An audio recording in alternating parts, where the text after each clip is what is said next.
The text from my father came at 10:23 a.m. on a Monday. Family meeting Sunday at noon. Important news about Grandma's estate. Everyone must attend. I was in my office at Sterling Consulting, reviewing a client's portfolio restructuring when my phone buzzed again. This time my sister Melissa. Did you get Dad's text? This is finally happening. We're going to be rich. I stared at both messages, a familiar knot forming in my stomach. My grandmother had passed away 6 months ago at 93. The funeral had been elaborate. Full Catholic Mass, reception at the country club, enough flowers to fill a greenhouse. Dad had handled everything, repeatedly mentioning how expensive it all was. I'd offered to help with costs. He'd waved me off. Don't worry, Natalie. There's plenty of money. Mom was very comfortable. That was February. It was now August, and apparently the estate was finally settled. My office phone rang. Unknown number but local area code. Natalie Chin. Ms. Chin? This is Richard Morrison from Morrison Caldwell and Associates. I'm the trustee executor for the estate of Catherine Chin. Do you have a moment to speak privately? My grandmother's trust attorney. The knot in my stomach tightened. Of course. Let me close my door. I apologize for the delay in contacting you, Richard said. The estate settlement took longer than anticipated due to some complications. I wanted to reach out before your father convenes any family meetings. What complications? Perhaps it's better if we meet in person. Are you available this afternoon? Say 3 p.m. I'll be there. Morrison, Caldwell and Associates occupied the top floor of the Wells building downtown. Old money, old establishment, the kind of law firm that had handled wealthy families' affairs for generations. Richard Morrison was exactly what I expected. Silver hair, bespoke suit, an office that screamed quiet competence. He stood when I entered, shaking my hand with genuine warmth. Miss Chin, thank you for coming on such short notice. He opened a thick folder on his desk. Let me start by saying your grandmother was an extraordinary woman. Sharp as a tack right to the end. She worked with our firm for 42 years. She was always very organized, I agreed. Indeed. Which brings me to why I called you. He slid a document across the desk. This is the Catherine Chin Irrevocable Trust, established in 1995 and amended multiple times. The final amendment was made 8 months before her death. I scanned the document. Legal language, dense paragraphs, multiple schedules attached. The trust assets total approximately $8.7 million, Richard continued. Your grandmother accumulated considerable wealth through shrewd investing and frugal living. $8.7 million. My mind reeled. Grandma had lived in a modest house, drove a 15-year-old Buick clipped coupons. I'd had no idea. Your father, Richard said carefully, has been under the impression that he is the primary beneficiary of this trust. He's been in contact with our office multiple times over the past 6 months, inquiring about distributions, asking about access to funds. And he's not the primary beneficiary. You are. The office seemed to tilt slightly. I'm sorry, what? Richard turned the document to a flagged page. Per the final amendment executed last October, you, Natalie Marie Chin, are designated as the sole primary beneficiary of the trust. 100% of assets transfer to you. I read the words 3 times. They didn't change. Your father, your sister, and your uncle are listed as contingent beneficiaries only. Since you didn't predecease your grandmother, they inherit nothing from the trust itself. Nothing. There are small specific bequests outside the trust. Your father receives your grandmother's car and $25,000. Your sister receives jewelry valued at approximately $8,000. Your uncle receives the house and $25,000. But the liquid assets, the investment accounts, the cash, the portfolio, all of that goes to you. My hands were shaking. Why? Richard pulled out another document, a letter in my grandmother's handwriting. She left this for you. I took the letter with trembling fingers. My dearest Natalie, if you're reading this, I've passed on and Richard has told you about the trust. I imagine you're shocked. Let me explain. I made you the primary beneficiary because you're the only one in this family who doesn't need the money. You worked your way through college. You built your career through merit. You live within your means. You've never asked me for a penny. Your father and sister have been asking me for money for years. Loans they never repaid. Investments in failed ventures. Emergencies that were really luxury purchases. I gave them money because they're family. But I watched them waste every dollar. They think I'm senile. They don't notice when they talk about my money like it's already theirs. Your sister once told her friend, right in front of me, that she was waiting for the old lady to finally die so we can access the real money. I heard that. I heard a lot of things they thought I was too old to understand. So I changed my will. I put everything in trust for you because I know you'll use it wisely. Your father will be angry. He's been planning how to spend his inheritance for a decade. Let him be angry. You owe him nothing. You were the grandchild who visited because you wanted to, not because you wanted something. Thank you for that, sweetheart. All my love, Grandma. I read it twice, tears blurring the words. She loved you very much, Richard said quietly. The trust is ironclad. Your father has no legal recourse to contest it. He doesn't know, I said. He thinks he's inheriting. Which is why I wanted to brief you first. Natalie, I need to ask, does your family have access to any of your financial information? Bank accounts, credit cards? The question seemed random. No. Why? Richard pulled out another file. Because 3 weeks ago your father attempted to open a line of credit using the trust as collateral. He claimed to be the trustee and attempted to authorize a $500,000 advance against the estate. My blood ran cold. He tried to borrow against Grandma's money? He did. The bank contacted us for verification and we informed them he had no authority. They denied the application. But Natalie, he's been making financial commitments based on money he thinks is coming. What kind of commitments? He put a deposit on a beach house in Florida. $200,000 financed with a bridge loan he expects to pay off with his inheritance. He also ordered a boat, $180,000 also financed. And your sister leased a Mercedes last month. I closed my eyes. They've already spent the money. They've committed to spending it, yes. Which means when they discover the truth, there will be significant financial crisis on top of emotional reaction. When are you planning to tell them? I'm not, Richard said. You are. This is your inheritance. Your grandmother wanted you to control how and when this information is shared. Sunday arrived too quickly. I sat in my car outside my parents' house for 15 minutes, gathering courage. Through the window I could see movement inside. Dad's booming laugh. Melissa's high-pitched excitement. My aunt and uncle, cousins I barely knew, all gathered for the big announcement. I walked in to find champagne already flowing. Real champagne, expensive bottles. Natalie. Finally. Dad grabbed me in a hug that smelled of cologne and alcohol. Today's a celebration. The living room was full. Mom, Melissa, Uncle Tom, Aunt Carol, 3 cousins. Everyone dressed nicely, anticipating good news. Now that everyone's here, Dad announced, standing in front of the fireplace, I want to share wonderful news.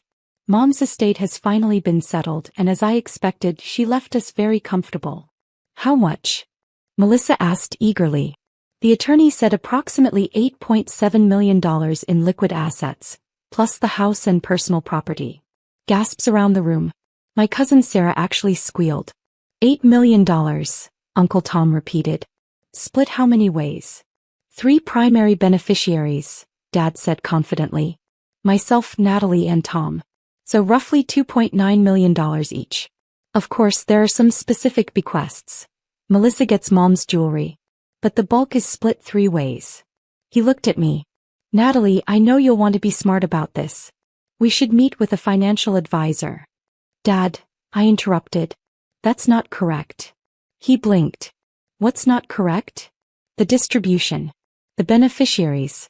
None of that is correct. Natalie, I've spoken with the attorney multiple times. When did you last speak with Richard Morrison? Richard? I haven't spoken to him directly. I've been communicating with the paralegal. She didn't tell you the actual distribution. Or more likely, you assumed and she didn't correct you. The room went silent. Melissa set down her champagne. Nat, what are you talking about? I pulled out the trust documents. Grandma established an irrevocable trust in 1995. She amended it multiple times, most recently 8 months before her death. I met with Richard Morrison on Monday. I'm the sole primary beneficiary. Dad's face turned red. You're one of 3 primary beneficiaries. No, Dad. I'm the only one. The trust leaves 100% of the liquid assets to me. $8.7 million. All of it. The silence was absolute. Melissa laughed nervously. That's insane. Grandma wouldn't cut out her own son. She didn't cut him out. He gets the car and $25,000. Uncle Tom gets the house and $25,000. Melissa, you get her jewelry. But the money, all of it, comes to me. That's impossible. Dad's voice rose. She wouldn't do that. We had conversations. She promised nothing, I said quietly.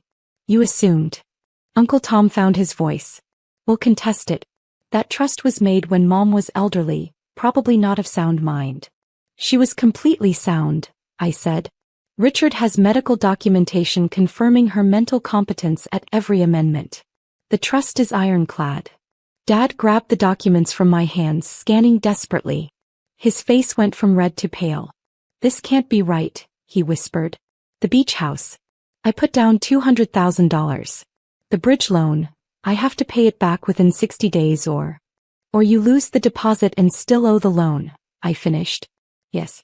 Richard told me you've been making financial commitments based on money you don't have. Melissa stood abruptly. The Mercedes. I just leased. Oh my God. I can't afford the payments on my salary. I thought. You thought you were about to be rich, I said. So you spent money you didn't have yet. This is your fault. Dad pointed at me, his hand shaking. You poisoned her against us. You manipulated her. I visited her, I said calmly. I spent time with her because I loved her. Not because I wanted her money. Bullshit. Melissa's voice was shrill. You were playing the long game. Waiting for her to die so you could take everything. I pulled out Grandma's letter. She left this explaining exactly why she made this decision. I don't want to hear her excuses. Dad shouted. She didn't betray you, I said. She just stopped enabling you. Uncle Tom stepped forward. Natalie, be reasonable. That's a lot of money for one person. Surely you can share. Share what? Money I didn't earn? That you deserve a portion because you're related to her. Yes. Melissa cried. We're family. Family shares. Family respects each other, I countered. Family doesn't talk about Grandma like she's a bank account with a pulse. He heard you say that, Melissa. 2 years ago at Christmas. You told your friend you were waiting for the old lady to finally die. She heard you. Melissa's face went white. I didn't, that was. You meant it. And she knew it. That's why she changed the trust. Dad sank into a chair, face in his hands. What am I supposed to do? The beach house, the boat, the bridge loan. I'm financially ruined. You're financially overextended, I corrected. Because you spent money you didn't have. That's not my problem. Not your problem. I'm your father. You let yourself lose everything the moment you counted money that wasn't yours. Mom spoke up quietly. Natalie, honey. Your father made mistakes, but he's still your father. Surely you can share some of the money. He needs to face the consequences of his choices, I said. This money is mine to manage as I see fit. And I'm not bailing out people who've been planning my grandmother's funeral like it was a lottery win. You cold-hearted bitch, Melissa spat. I hope that money makes you happy because you'll have no one. We're done. This family is done. Good, I said simply. Because this stopped feeling like family a long time ago. I walked to the door. For what it's worth, Grandma left instructions. Dad gets $25,000 in the car. Melissa, the jewelry is worth about $8,000. Uncle Tom, the house is fully paid off. That's it. Uncle Tom asked. $25,000 from an $8.7 million estate? That's what Grandma decided you deserved, I said. I left them there, their champagne going flat, their celebration turned to ashes. 2 weeks later, Dad showed up at my office. Security called up. Miss Chin? There's a Richard Chin in the lobby. He doesn't have an appointment. He says it's an emergency. I sighed. Send him up. Dad looked terrible. Unshaven, rumpled suit, exhausted. Thank you for seeing me, he said. You threatened to make a scene. That's not earning goodwill. I'm desperate. He sank into the chair. The bridge loan is due in 2 weeks. If I can't pay, I lose the deposit and still owe $200,000. The bank is threatening foreclosure. Your mother and I could be homeless. You own your house outright. How are they foreclosing? His face flushed. I took out a home equity loan to cover the boat deposit. I thought I'd pay it off with the inheritance. How much do you owe? $320,000. I stared at him. You've been retired 3 years. You have no income except Social Security. How did any bank approve that? I may have exaggerated our financial situation. You committed fraud. Please. Tears welled in his eyes. I'm begging you. Just enough to cover the loans. I'll pay you back. I'll sell the house, whatever you want. I thought about Grandma's letter. About her watching them treat her like a bank account for years. No, I said. No. I'm not giving you money to bail you out. Grandma left you $25,000. Use that. $25,000 doesn't even make a dent. Then sell the car she left you. Declare bankruptcy if you have to. But I'm not funding your mistakes. Dad's face hardened. Fine. Don't help. But don't expect to be part of this family anymore. You chose money over us. I chose to honor Grandma's wishes, I said. You chose to spend money that wasn't yours. We both made our choices. He left without another word. 3 months later, Dad declared bankruptcy and lost his home. He and Mom moved into a small apartment. Melissa defaulted on the Mercedes lease and got her first full-time job in 5 years because she had no choice. Uncle Tom sold Grandma's house and retired in Arizona. And I invested the $8.7 million exactly as Grandma would have wanted. I also established a scholarship fund in her name for first-generation college students. $100,000 annually. The family stopped speaking to me entirely. No calls, no texts, no holiday invitations. But I received a letter from a scholarship recipient, an 18-year-old girl named Maria, first in her family to attend college. She thanked me for making her education possible. I framed that letter and hung it in my office. Grandma had been right. The money was better spent building something beautiful than bailing out people who refused to build anything for themselves. Grandma's money is for all of us, Dad had announced. He was wrong. It was for me. Because I was the only one who'd earned it by loving her instead of her money. The envelope was heavy, the kind made to impress. Gold embossed with a wax seal as if a royal decree had been issued. I almost laughed. Of course, Lawton's engagement dinner would be announced like a coronation. I held it for a few seconds before opening it. Part of me already knew what it would say. Inside on cream cardstock, the script read, "You are cordially invited to celebrate the engagement of Lawton Maddox and Cecily Prescott." The location was printed in smaller font, but it might as well have screamed. The Bellwether, my restaurant. For a long moment, I just stared at it. The irony had claws. 5 years of silence. 5 years of vague holiday cards and clipped birthday texts. And now, out of all the fine dining venues in Charleston, my family had chosen mine, unaware I had built it from the ground up. The easiest choice would have been to ignore the invitation, toss it into the trash, like they had done with my dreams. But something in me paused. I thought of the girl I was the day I walked out of their world, 25, tired of pretending, carrying nothing but a small suitcase, and a voice no one wanted to hear. They had called me reckless, ungrateful. My mother, Blythe, had clutched her pearls like I had suggested robbing a bank instead of attending culinary school. My father said nothing at all, just poured another drink. Lawton didn't look up from his phone. Now they were dining under my roof, sipping from stemware I had selected soon to taste food born from hands they said weren't made for work. I ran my fingers over the invitation one last time, then set it down beside my knife roll. This wasn't about revenge. It wasn't about pride. It was about presence. I had earned the right to be in that room, whether they knew it or not. I reached into my closet and pulled out the black dress. Simple, sharp. The one that said, "I'm not here to impress you. I'm here because I no longer need to."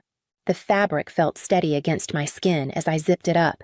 The mirror showed a woman they wouldn't recognize, and that was the point. I stepped out the door and headed toward the Bellwether. Savannah never let you forget who you were supposed to be. In our neighborhood, heritage mattered more than heart. Lawn parties were battlegrounds in silk and seersucker, and my parents, Kenneth and Blythe Maddox, wore their lineage like armor. Our family crest hung in the foyer like a warning legacy, first feelings later. Lawton played the role perfectly. He was born with the Maddox jawline, the politician's handshake, and a resume tailored for Ivy League brochures. Marin, always a step behind him, but just as polished, mastered the performance of charm and thinly veiled cruelty by 13. They moved through the world like they owned it, and in Savannah that was almost true. I never quite figured out where I fit in. I wasn't rebellious, not in the screaming, slamming doors kind of way. I just drifted toward the kitchen when no one was looking. Inez ran it like a cathedral, quiet, reverent, everything in its place. She wasn't family by blood, but in that house, she was the only one who ever really saw me. When I was 10, she let me dice onions beside her. I cried through every cut, but Inez never told me to stop. "You got steady hands, baby," she said. "The kind that make people feel safe when you cook." I started sneaking cookbooks under my pillow, watching reruns of old culinary competitions like bedtime stories. My mother found me piping choux pastry at midnight once. She didn't ask how I learned. She just said Mitchell's hire chefs. They don't become them. By the time I was 21, I knew I had to go. The weight of their expectations was smothering every part of me that felt alive. I packed a duffel bag, withdrew the last $2,000 from my college account, and left a note on the mahogany desk in my father's study. It said simply, "I love you, but I can't be this version of me anymore." They didn't chase me. Not once. 5 years later, I stood outside the bellwether with steady hands and a full heart. My name wasn't on the awning, but my fingerprints were on every inch of this place. I stepped inside and let the familiar scent of seared rosemary and brown butter guide me toward the table where the Maddoxes were already seated. The maitre d' greeted me with a subtle nod, a signal of quiet recognition. He said nothing else, just gestured toward the main dining room with the same professional grace he extended to every guest. It was exactly what I needed. Tonight I wasn't Chef Maddox. I was Elira, the middle child, with nothing to prove and no one left to impress. They had, of course, claimed the best table center of the room under the hand-blown glass chandelier I'd commissioned from a local artisan. Marin sat with her back straight and her earrings louder than her voice. Lawton looked up briefly from his phone, then returned to scrolling. My parents were already mid-conversation, likely about country club renovations or someone's unfortunate second divorce. "Elira," my mother said, rising halfway from her seat with a practiced air kiss. "You made it." "Would have been a shame to miss your first engagement dinner," I replied, taking the only open chair. Second, technically, Marin chimed in with a too-sweet smile. "But who's counting?" My father poured me a glass of wine without asking. A Cabernet, not what paired with the opening course, but I said nothing. Marin's eyes flicked over my dress. "You look comfortable." "She's always had a more minimalist style," my mother said, folding her napkin. "Even as a child." "You remember that awful corduroy phase?" They laughed politely as if I weren't sitting right there. Celeste, one of our most experienced servers, approached the table with the amuse-bouche. Her eyes met mine for a fraction of a second before she placed the delicate bite in front of each guest compressed watermelon fermented black garlic, a single microgreen. Not one of them knew it had taken me 3 months to perfect that bite. "Well, this is precious," my father muttered. "It's called an amuse-bouche," I offered. "I know what it's called," Marin snapped. "I just didn't expect something so conceptual. You know, Elira, you've always had that artsy streak. Never quite practical. And still unmarried," my mother added lightly, as if it were an observation rather than a verdict. Lawton stayed quiet, but his fiancée Cecily gave me a small smile. Pity or politeness, I couldn't tell. As the next course was cleared, Jose passed behind me with the wine pairings. He didn't say a word, but the way he lifted the bottle, our reserve Chardonnay, was his own quiet salute. I kept my eyes on the table hands, steady on the linen, while they picked apart my life bite by bite without ever tasting the truth. I used to come home so exhausted my arms would shake, unlocking the door. Back then, home was a basement room in a crumbling shotgun house I shared with 3 other women and more roaches than people. The walls, sweated in summer, froze in winter, and the stove clicked ominously even when it was off. But it had a lock and a window that caught the morning light. I called that luxury. In those first years, I worked anywhere that would take me. A prep cook at a bistro from 5 to noon. A line cook in Midtown from 1 to 10. Weekends at a bakery where I burned the same patch of my wrist so many times the skin stopped scarring. I kept notebooks in my apron pocket, filling them with sauce ratios, spice combinations, things I overheard chefs mutter under their breath but never explained. Chef Yvette Léon changed everything. She hired me as a kitchen assistant at one of her pop-up tastings in New Orleans. I thought she'd forget me. Instead, she sent for me 3 weeks later. "Your knife work is sloppy," she said by way of welcome. "But your instincts, I'd like to see if they can be sharpened." I worked for her for nearly 2 years. She taught me discipline without cruelty, elegance without ego. "We don't chase applause," she'd say. "We create silence." When guests paused between bites that held breath, that reverence that was the applause that mattered. It was at one of her charity events that I met James Warren. He tried my spring pea risotto and asked who made it. I thought he was just another guest fishing for compliments. Turned out he was a venture capitalist with a soft spot for food that made him feel something. "You ever think of running your own place?" he asked. "Every day." He smiled. "Then stop waiting for permission." 6 months later, the Bellwether opened its doors in Charleston's historic quarter. The space had been a failed jazz bar before I gutted it. I chose the tiles, the linen weight, the curve of every chair. And I kept my name off every article, every profile. Not out of shame, but because I wanted the food to speak first. Now I watched Mar and prod at the next course hand-rolled pasta with pancetta and mint, and sigh dramatically. "This is it?" she asked, poking it like it had wronged her. My father squinted at the wine list. "Not a vintage I recognize," he murmured, as if disapproval lent him authority. I said nothing. Not yet. My silence wasn't weakness anymore. It was observation. Let them reveal themselves, I thought, before I show them what I've become. Marin's voice cut back in as she reached for her glass, already bored. "Honestly, Elira, I don't know how you eat at places like this on a cook's salary." The third course had just been cleared when Marin leaned forward, chin resting delicately on the back of her manicured hand, and said it. "Be honest, Elira, can you even afford this place?" It landed softly like so many of her cuts did, but the sting was immediate. I glanced across the table. My mother pretended to adjust her napkin. My father sipped his wine like it was none of his concern. Lawton said nothing. Cecily looked vaguely horrified, which meant she still had some softness left in her. "I manage," I said evenly. Bradley smirked. "So what's the secret, living off credit cards? Or are you dating someone with deep pockets?" I stared at him, then took a slow sip of water. "I'm not dating anyone." He raised an eyebrow. "Then how exactly do you swing a meal like this? It's not exactly Olive Garden." The air thickened. Even Celeste paused as she passed, catching just enough to stiffen before moving on. I looked to Marcus standing discreetly near the service station. Our eyes met for the briefest second. Not yet, I thought. "Let them keep going."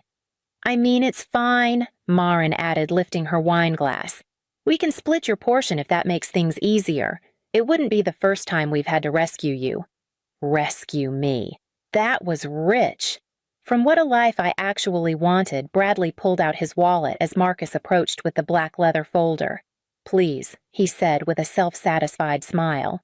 "Let me get this one. Consider it my gift to the family." My father did the expected performance hands, half raised a forced, "No, I couldn't possibly," as he leaned back in his chair. Bradley opened the check and paused.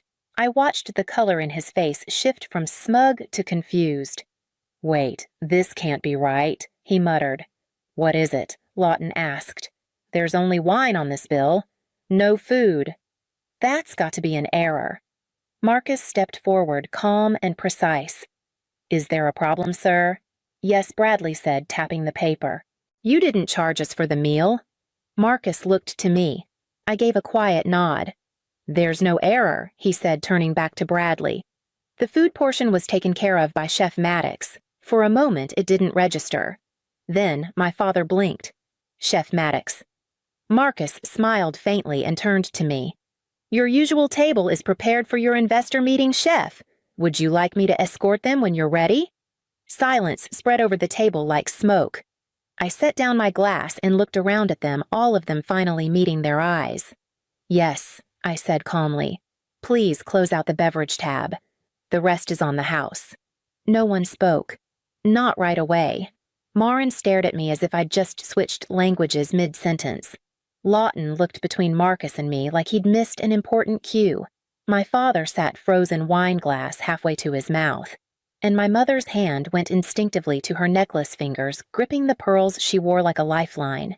"You own this place?" she asked, voice tight. "Yes," I said simply. "I'm the executive chef and sole proprietor of the Bellwether." "But it's been featured in Bon Appetit," my father said slowly. "And the Times." I nodded. "Last year. 4 stars." "You work here?" Lawton clarified as if that somehow softened the blow. "I built it. They didn't know what to do with that." My mother blinked fast, pulling her expression into something that vaguely resembled pride. "Well," she said, "if you'd told us earlier, we could have celebrated this. We always believed you had potential." I smiled without warmth. "No. You believed in control. You believed in image. You believed in what made sense to you. But you didn't believe in me, not when I needed it." Cecily had the grace to lower her eyes. Lawton shifted uncomfortably. "I left because I couldn't keep shrinking into a version of myself that fit your world," I continued. "And I stayed quiet because I needed to see what kind of people you really were when I wasn't performing for you." Marin scoffed. "So this was some kind of test A-trap to humiliate us."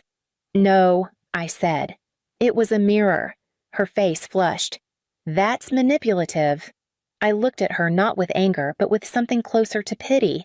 "I needed to know how you'd treat me if you thought I had nothing. And now I do." A memory flashed Chef Yvette pressing a sticky note into my palm with the name of her butcher. "The good ones don't just teach you how to cut, they teach you when to walk away."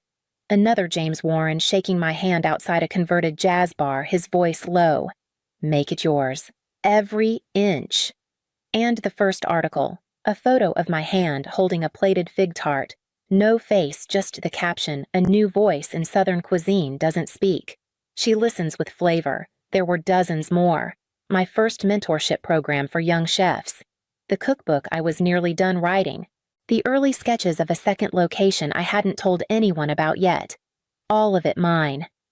"But why keep it from us?" my mother asked again, her voice slipping into that soft, sweet Southern tone she used in interviews and family crises. "We're your family." I exhaled. "You're right. You are. And if you'd shown me an ounce of respect when you thought I was struggling this night would have looked very different." Marcus returned quietly, setting a small note in front of me.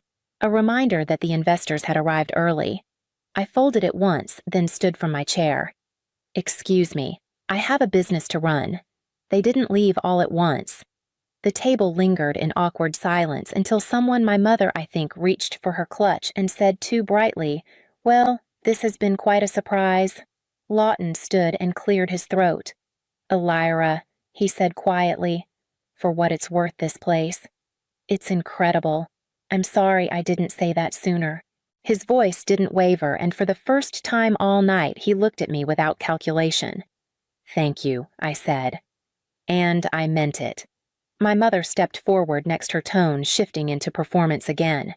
"We should do brunch, something casual, just to the family. Catch up properly now that everything's out in the open." I raised an eyebrow. "Brunch at the club," maybe she offered. "Or wherever you prefer, of course." Cecily gave me a soft smile. "I'd like that honestly." Then Bradley cleared his throat, clearly eager to reclaim some kind of authority. "Look, I may have come off a little strong earlier," he began. "But this place, what you've built, it's the real deal. And if you ever consider expansion, I know people. We could talk capital franchising models. This restaurant," I interrupted, "is not your social ladder." He blinked. My mother pressed her lips together. No one argued. I let the silence stretch just long enough to sink in before adding, "But I'd be happy to host the rehearsal dinner. As my gift."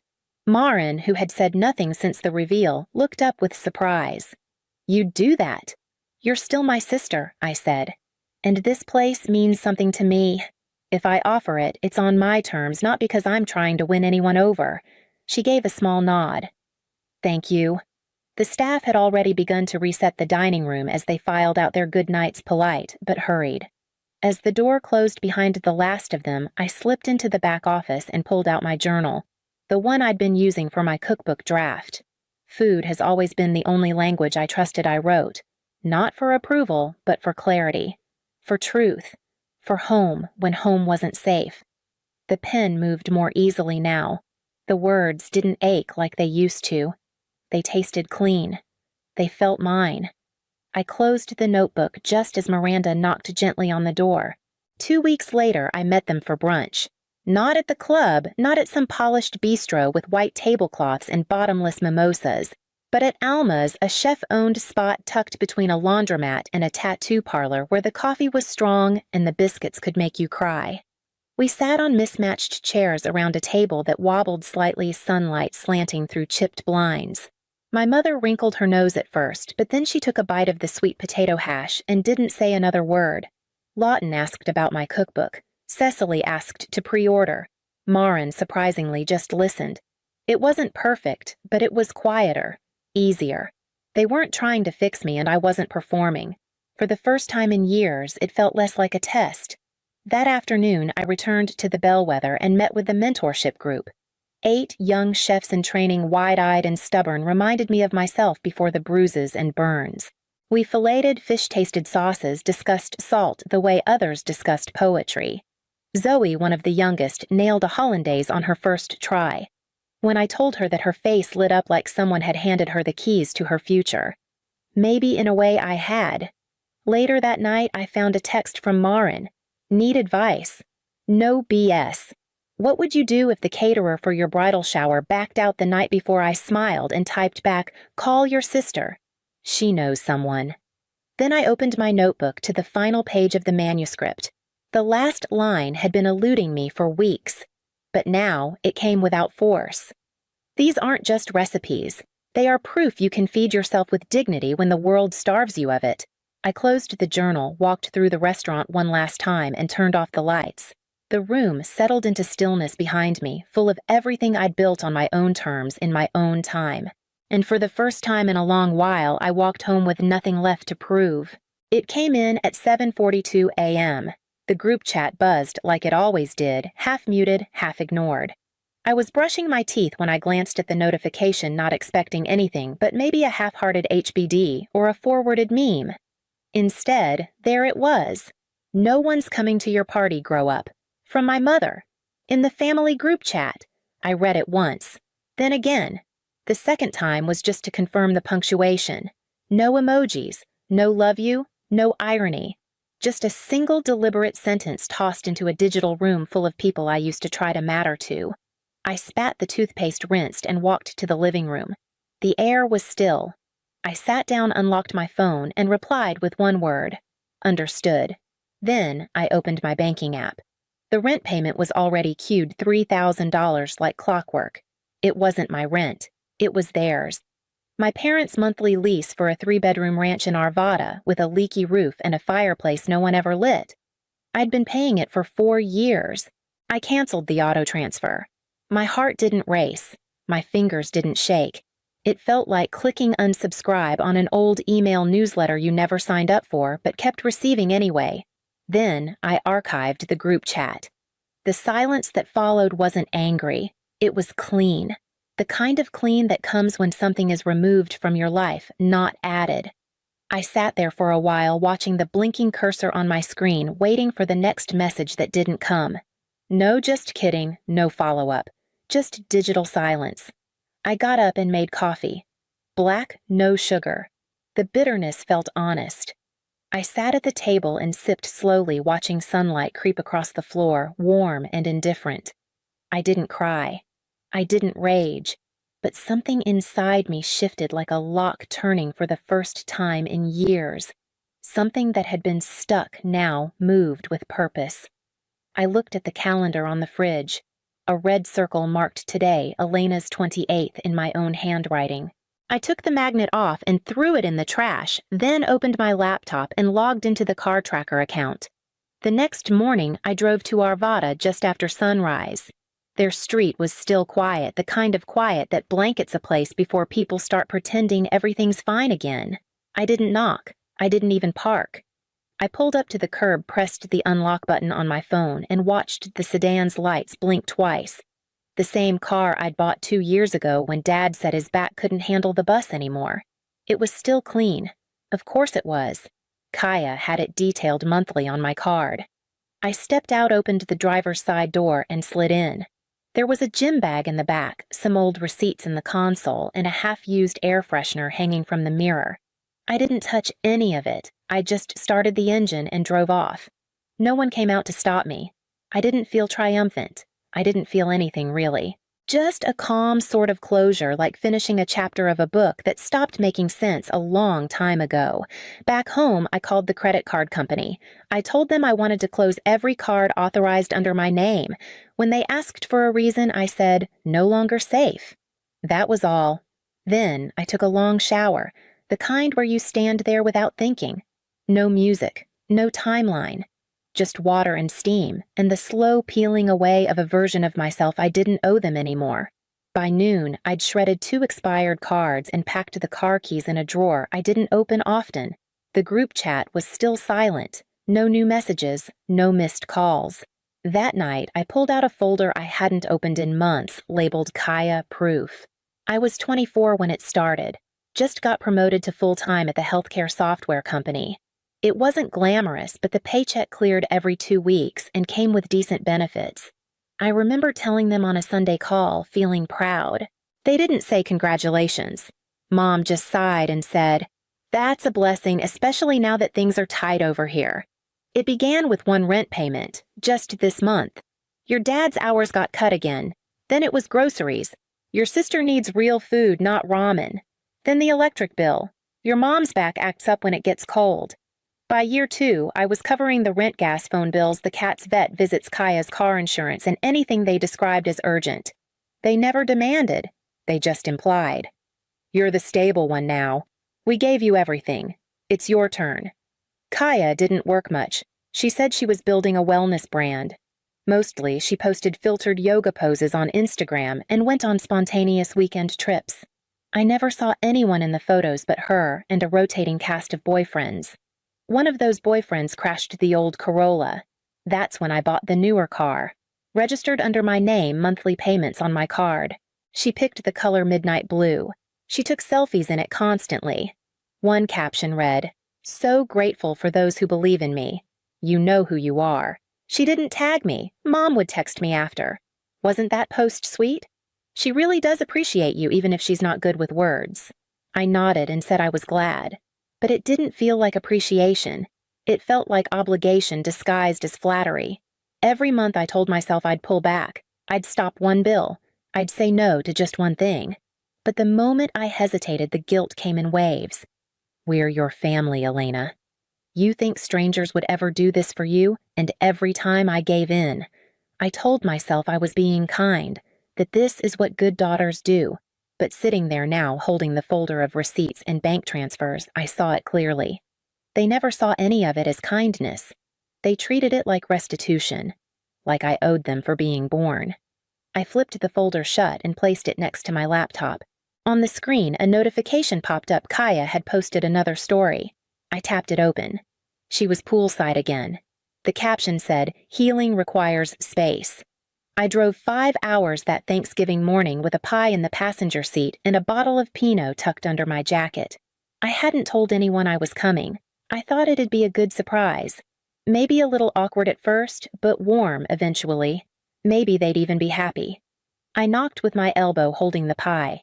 The door creaked open and Mom blinked at me like I was the mailman. "Oh," she said. "You came." She called over her shoulder, "Kaya, tell Josh to hide the gifts your sister's here." I didn't ask what gifts. I already knew they weren't mine. Inside, everything felt too lived in, too settled, like a party I'd wandered into by mistake. Josh emerged from what used to be my room wearing socks I recognized. No one offered to move him. That night, I slept on the couch under a fleece blanket that smelled faintly like old Febreze and disappointment. At dinner, Don raised his glass. Let's hear it for the woman who pays the bills but can't hold down a boyfriend. Laughter rippled across the table like it was a harmless joke, like I hadn't driven for hours to be there, like my presence was a performance they never asked for but still expected. Kaya snorted fork halfway to her mouth. Even Josh laughed. He didn't even know me. I smiled faintly and drank my wine. Then I got up, cleared the plates, washed the dishes. When the sink backed up, I took out my wallet and called a plumber. He came in the middle of dessert. Afterward, no one thanked me. Mom patted my shoulder and said, "Next year, just tell us first, okay?" We had plans. On the drive back, I didn't play music. I didn't call anyone. I watched the road stretch into dark silence and realized I felt lighter driving away than I ever had arriving.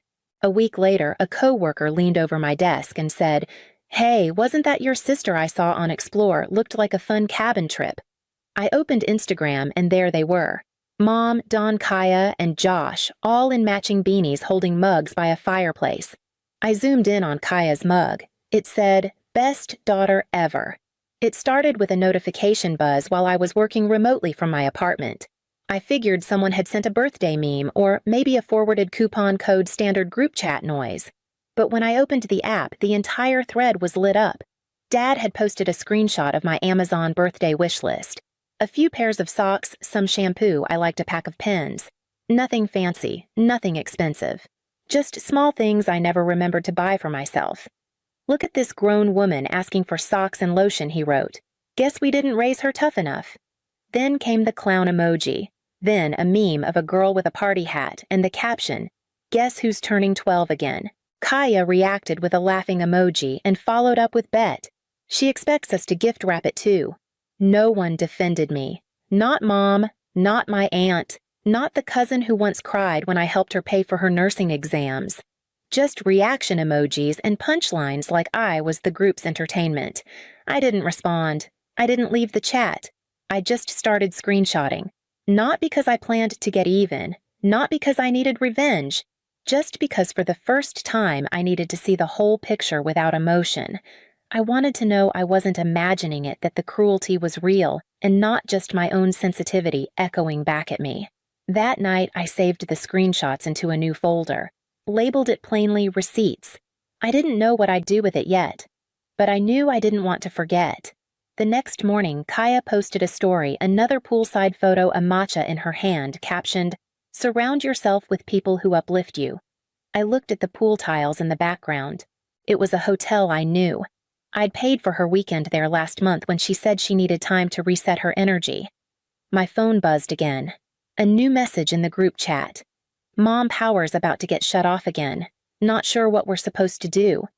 I didn't answer. I just opened my credit monitoring app and refreshed the screen. The first red flag came from an email. "Your monthly loan balance is now available." I didn't recognize the lender. I hadn't taken out a loan, at least not one I remembered. I clicked the link, logged in with my social, and there it was. $8,400 opened in my name, with Dawn listed as the co-borrower. The application date was from last spring, around the time they said their roof needed repairs. I remembered getting a cryptic message from Mom, then pray for clear skies.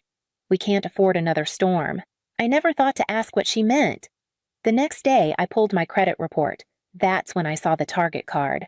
Opened 2 years ago. My name, my credit, my address. Not mine. When I confronted her, Mom replied with a dismissive text. "You weren't even using it. Stop being dramatic." That word again, dramatic. It followed me like a shadow. The same week, a coworker named Julian mentioned Kaya in the break room. He said he ran into her at a gallery opening. She said, "You're like on the spectrum or something I didn't know." But it makes sense.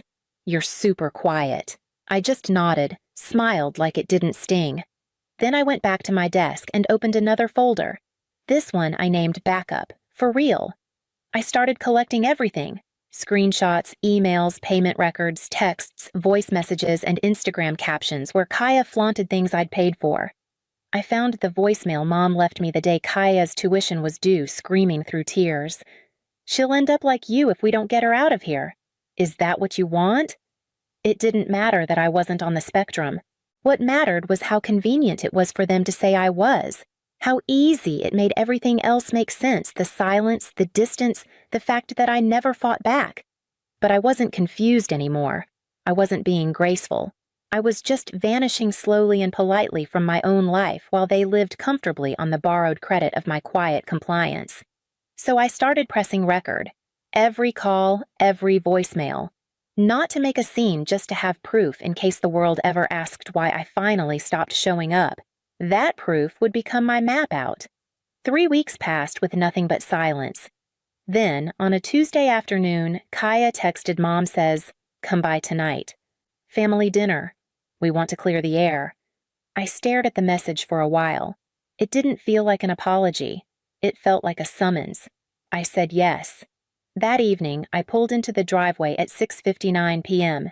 In my bag, a laptop, a backup drive, and a folder labeled in permanent marker truth. I didn't wear anything special. Just clean jeans and a sweater. I wasn't there to perform.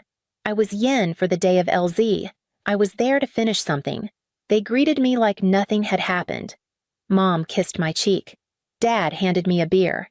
Kaya grinned like she'd already won. The table was set with mismatched plates and overcooked pasta. The chairs still wobbled from years of ignoring the screws I offered to fix. They talked first.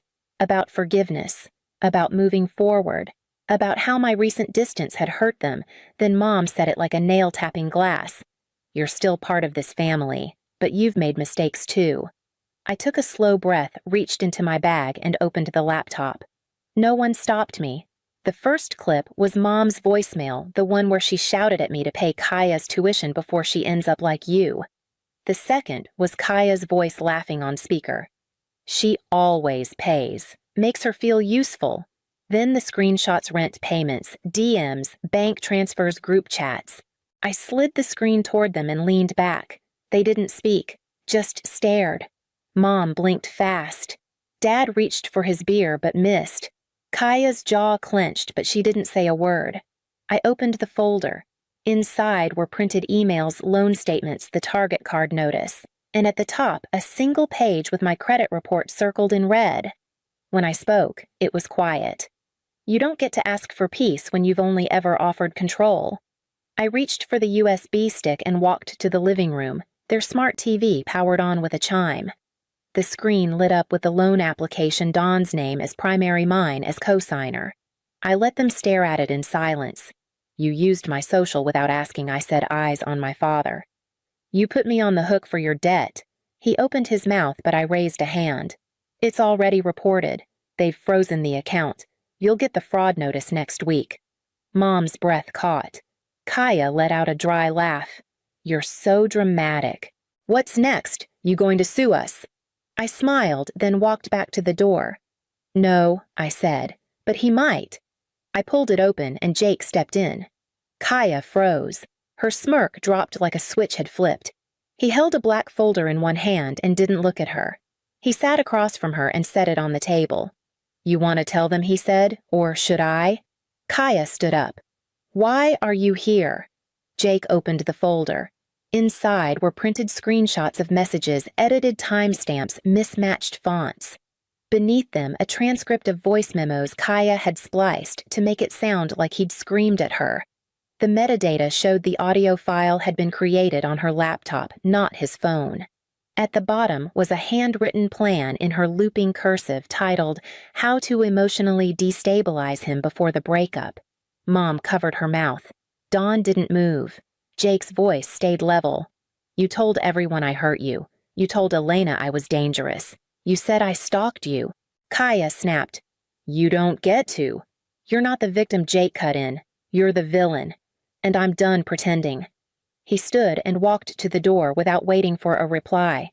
I followed him, then turned back once more. "You wanted me to be the good daughter," I said, the quiet wallet. "But I'm done playing the part." I grabbed my bag and laptop and stepped out into the night. Behind me, I heard the shouting start, Margot calling Kaya's name. Dawn, demanding I come back, something heavy crashing against the wall. I didn't look back. Instead, I drove home in silence and woke the next morning to a blinking cursor and a folder labeled Archive. That night, I stayed up at my desk staring at the folder I had named Archive. It held everything: screenshots, voice notes, loan documents, bank records, Kaya's captions, Mom's voicemails. Nothing dramatic, just the facts no one had ever asked for. At 1:12 a.m., I uploaded it. The post read, "When family treats you like an ATM with a heartbeat. No begging, no anger. Just a link to the evidence and one closing sentence: I'm not angry. I'm not sad. I'm just done pretending this is what love looks like." By morning it had spread. Not celebrity viral, but enough to catch. Hundreds of shares, dozens of comments, some from strangers, some from people who knew them. I didn't reply. I didn't need to. I'd already said everything. Dad went live from the garage by noon, said I was fragile. She doesn't know what she's doing. Behind him, a pyramid of empty beer cans. He called it forgiveness. I posted a reply. No caption, just a video of him from 3 years ago laughing. It's fine. I used her social. She owes us. I closed the app and walked to the window. Denver looked quiet from 10 floors up. 3 weeks later, I moved into a condo on the 10th floor downtown Denver. No rent, no roommates. Fully paid through a legal trust, no forwarding address. No name on the buzzer. Just clean floors, high ceilings, and silence I didn't have to earn. No one knew where I lived, not even close friends. I didn't post about it. I didn't text pictures of the view. I didn't owe anyone an explanation. The phone calls stopped. Eventually, even the cryptic posts and guilt-laced emails faded. I didn't block them, I just stopped listening. I built a new website that week. Black and white, minimal. Just a name, understood consulting. Quiet, steady. A space for people like me, those who grew up thinking love was something to buy back month after month. I didn't launch with a big announcement. No press. Just a simple line on the homepage. You don't owe anyone access to your peace. I worked, I slept, I healed, I didn't celebrate my birthday. But I bought a candle and lit it that night. Not for the year ahead, but for the years I survived without lighting anything at all. 3 weeks later, I screwed the plaque into the wall above my desk. Brushed steel clean font. No decoration, just words I now lived by. We don't rebuild what broke you. We build what frees you. Beneath it, a smaller plate. Matte black. Just 6 words. Guess who's not turning 12 again? I stepped back, took a breath, and smiled. Not because they'd seen it, but because they never would. This year there was no cake, no call, no chaos. Just a quiet office, a locked door, and finally a life that belonged only to me.